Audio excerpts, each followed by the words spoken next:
প্রথম টি-20 ম্যাচে নিউজিল্যান্ডকে 6 উইকেটে হারিয়ে জয় দিয়ে 3 ম্যাচের সিরিজ শুরু করল বাংলাদেশ।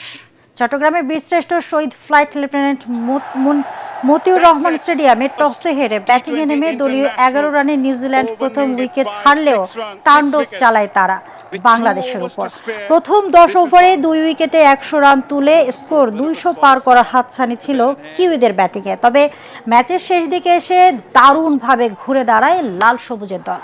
টাইগারদের নিয়ন্ত্রিত বোলিংয়ে 182 রানে থামে 6 উইকেট হারানো নিউজিল্যান্ড। জবাবে 183 রানের টার্গেটে নেমে পাওয়ার প্লেতে রান ওঠে 44।